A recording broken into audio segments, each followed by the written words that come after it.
I'm very happy to present here in OWASP. I'm not one of those famous presenters. I usually stay on the background just in my chapters environment, but decided to come out and give this a try. So thank you very much for having me, and happy birthday, OWASP. I'm sure I'll forget to say that then. Anyway, without much ado, let's get into it. So we're going to talk about three major breaches, as Tim mentioned. Okay, but first, I would like to introduce the platform when I got the main information from, which is How I've Been Pwned, which it can be used as a defensive tool. It covers some breaches, highlights some lessons, and from these breaches, and finish with a little bit of trivia. All information discussed in this presentation is from public sources. I have listed all references in the last slides of this presentation. Also, information sources are acknowledged as much as possible in the presentation without filling it with references. There are quite a few, so I'll just mention the main ones. I will put all the references in the Slack channel after the presentation if you guys want to read more about it. All right. Let's talk about How I've Been Pwned, or HIBP, as I will refer to it during the rest of the presentation. HIBP was created and is maintained by fellow Aussie Troy Hunt. These two screenshots that you see right now are from the site. The first one is from the homepage, where you can input an email address, phone number to check if it has been compromised. The one on the right is to check if the password you are planning to use or are using have already been compromised. It has a lot of cool features besides these two I just mentioned, such as the Notify Me allows you to set a notification to know if your details are compromised. The domain search allows you to search by domain that have been compromised. The Who's Been Pwned to check a list of all compromised sites that have been reported to How I've Been Pwned, or HIBP.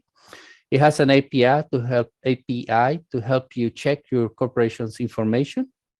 It also have a handy donate button. I know these services are free, but it is important to remember all these cost money. Troy will have to pay for security, for servers, for disk space, etc., etc., etc. So please, if you use the platform, don't forget to donate. I'm sure he will appreciate the help. He's doing a lot for us for free. All right, let's do a little demo. Let's check if password one have been previously breached.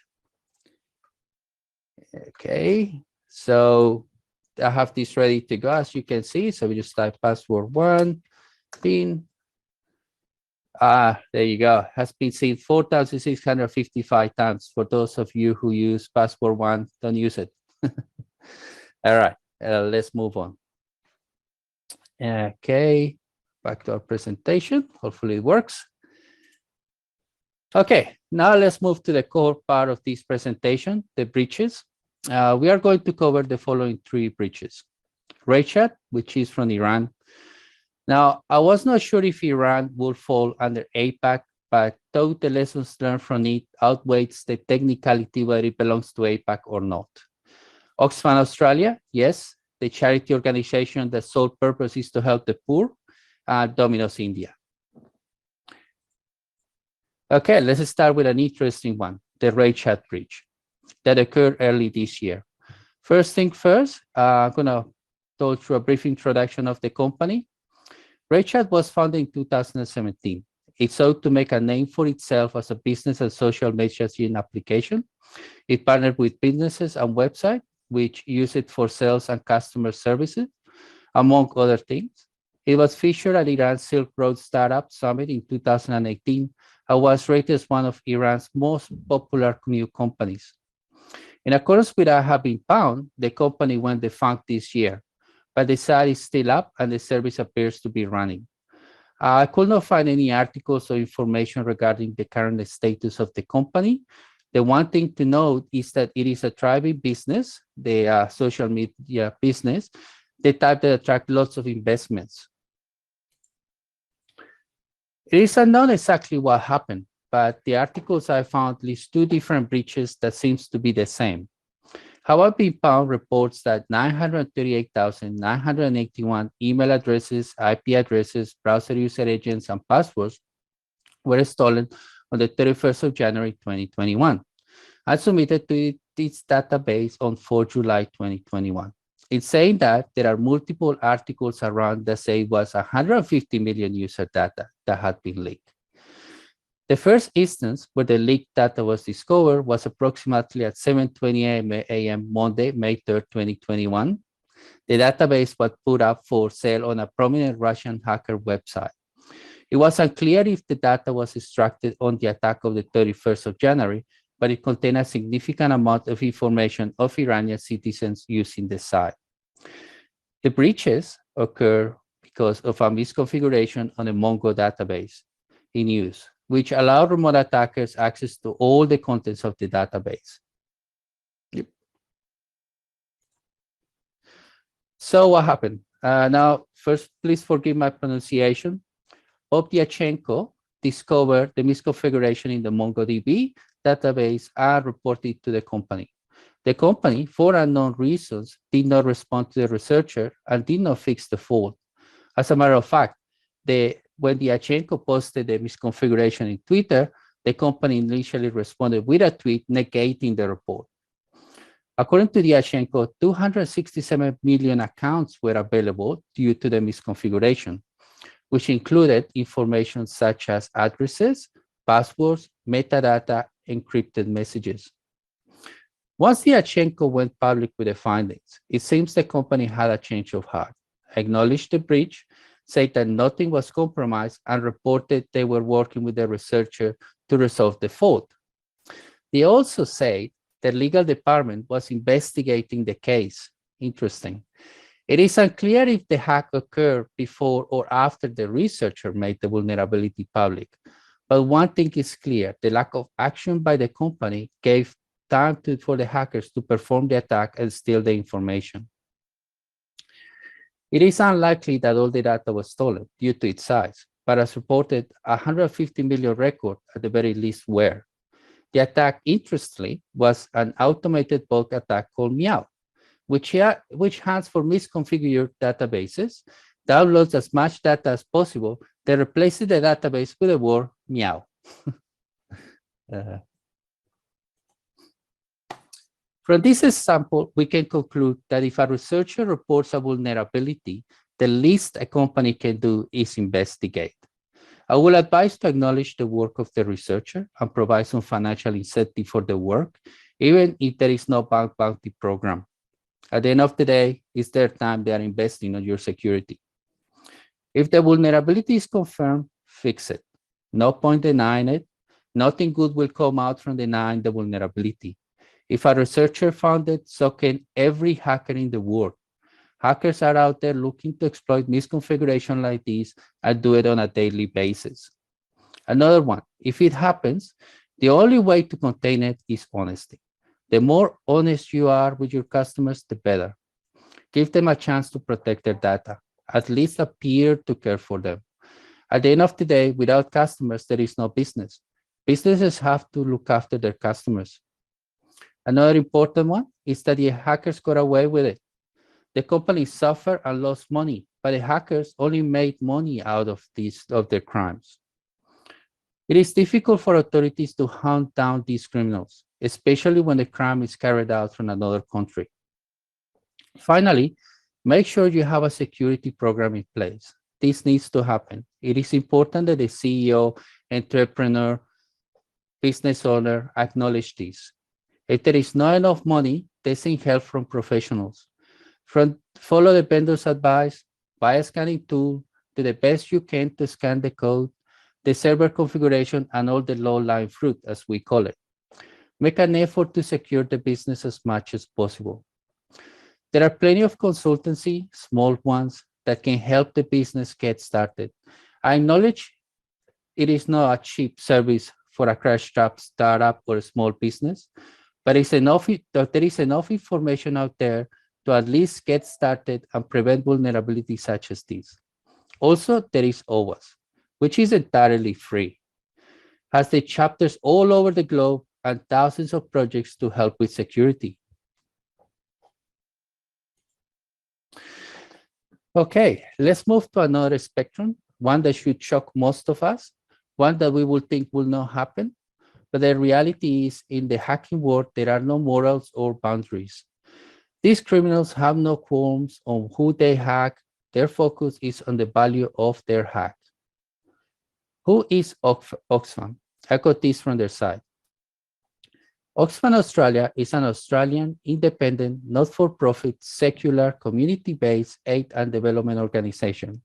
It has 4.6 million people working all around the world and is an affiliate of Oxfam International. Oxfam Australian work includes long-term development projects, responding to emergency, and campaigning to improve the lives of disadvantaged people around the world. They aim to give disadvantaged people improved access to social services, and effective voice in decisions, equal rights and status, and safety from conflict and disaster. Why would anyone hack an organization like Oxfam is beyond me. What was the breach? It occurred in January 2021. Oxfam Australia breach exposed 1.8 million unique email addresses or supporters of the charity. The data was put up for sale on a popular hacking forum and also included names, phone numbers, addresses, genders, and dates of birth.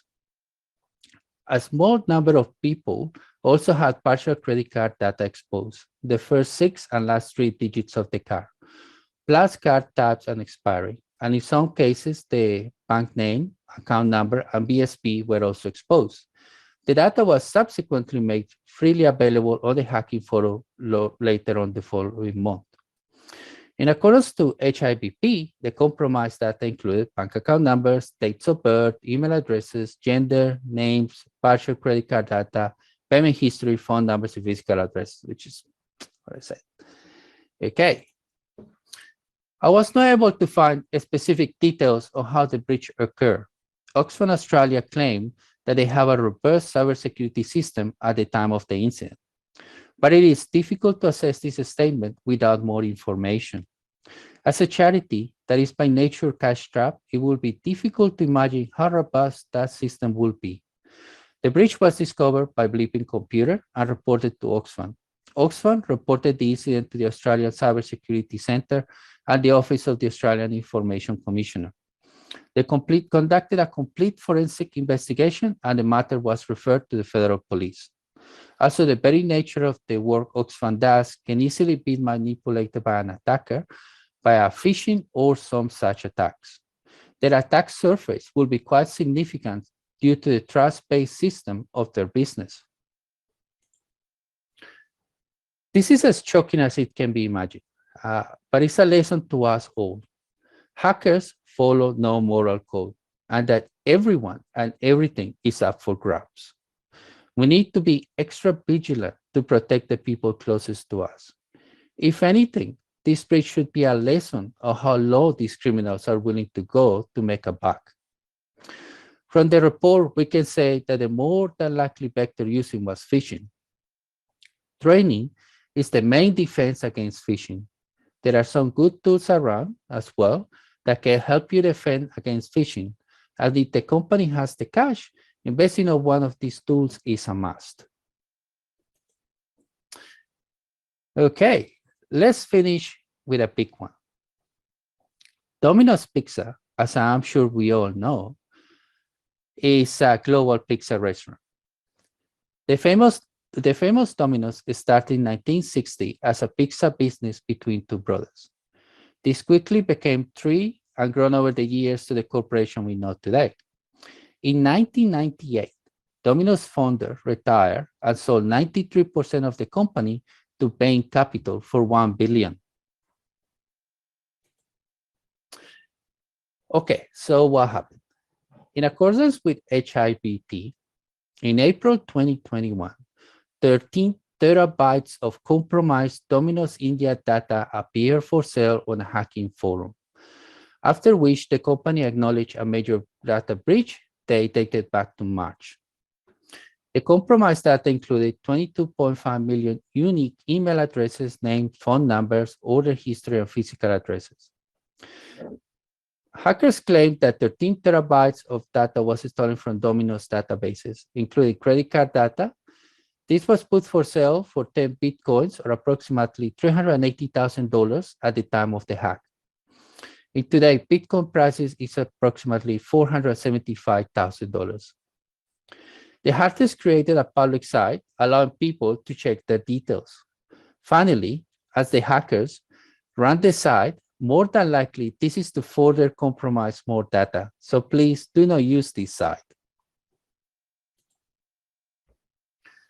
So how did the breach occur?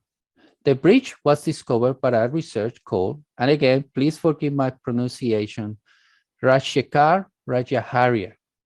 Rajshekar discovered both the site selling the data and the site to confirm the compromised user details. Rajshekar reported the incident to Domino's India. Domino's took a little while, but they acknowledged the breach eventually and took action to investigate as a responsible company.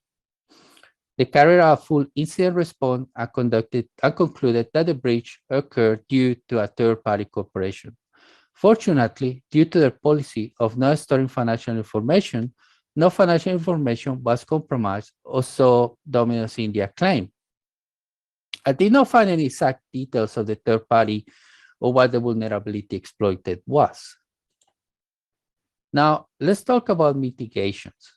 How do we reduce the risk of this happening to us? What can we learn from the Domino's breach? Unfortunately, we could not find the exact technical details of the breach. It seems unless they are one of the super famous ones, they don't release in-depth technical details. Still, with the details we have, we can still learn. Domino's claimed that the breach occurred by a third party, but the mere fact that they did not know it occurred says a lot about their own security.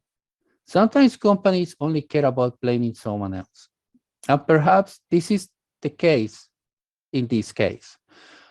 But it would have been good if they acknowledged their failures, like failing to detect that the breach was occurring. Perhaps they have no way to, but why would a third party have access to all the data? It is important, I think, in all fairness, to note that a business like Domino's is based on third parties. Still, applying a no-trust policy could have reduced the impact of such a compromise. Having better detection mechanism in place would have helped them detect the breach too. There would have been lessons for the main corporation, specifically how to manage their third parties. Talking specifically about third parties, I think the key here is to have a minimum set of security standards. Demand that if a business was to interact with a network, they have to comply with this requirement. Pretty much like the PCI requirements that credit card companies demand of all the businesses performing credit card transactions do. I imagine this is one of the reasons why they didn't keep the data, as PCI compliance will apply in full if they had. It is important to note, in all fairness, again, that Domino's third parties will the vast majority be small businesses with very little funding for a security program, which comes to the core of the problem a company like Domino's will have. They can demand the minimum standard, but the majority of the third parties will be unable to comply. The cost of a good security program is significant. There is no easy way for a small business to implement and manage any rules. It is essential for the program to succeed that the parent company, Domino's in this case, provide assistance and resources to the smaller companies to help them comply. Also, governments have a key role to play in this area. They need to make more resources available for small to medium businesses to help them secure themselves. I mean, we do not have security guards in front of our homes. We rely on the police to come and protect us from the thieves and criminals. Why should cyber be any different?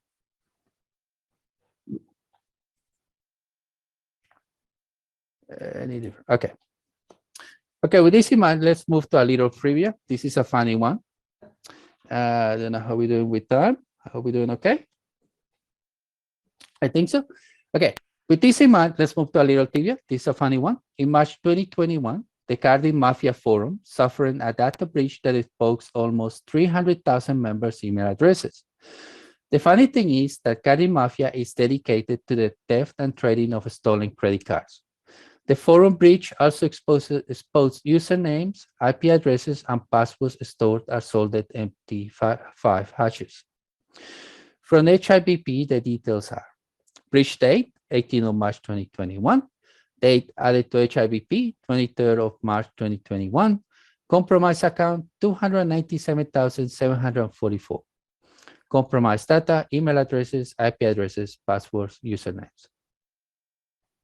From some of the articles I read, on another popular hacking forum, a different hacker has appeared, advertising the data stolen from Carding Mafia. The motherboard shared screenshots online, which show that the allegedly stolen database was 990 gigabytes in size and contained 660,000 posts and 130,000 threads. The hacker was supposedly offered the database for free. They usually do this to increase their reputation. Although IP information could allow law enforcement agencies to determine the cyber criminal's location information, most hackers use VPN services to hide their real internet addresses.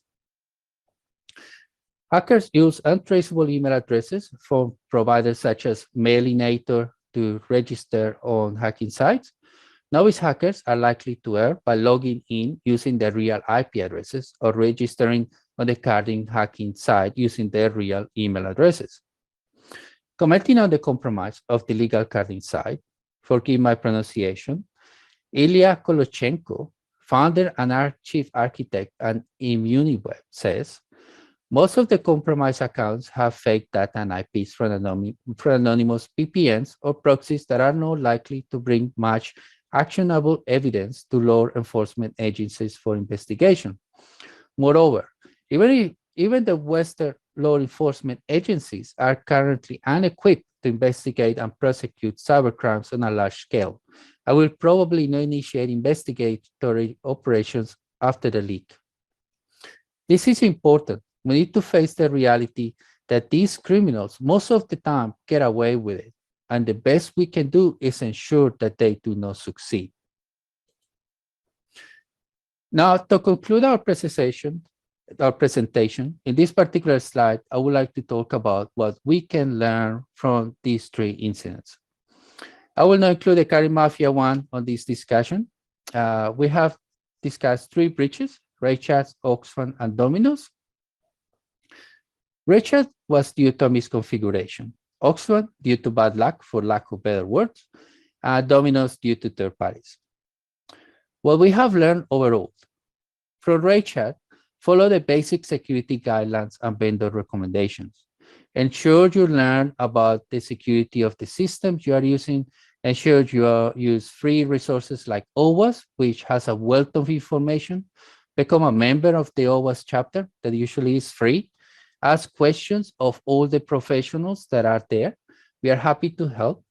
When the incident happened, be honest, let people know what occurred.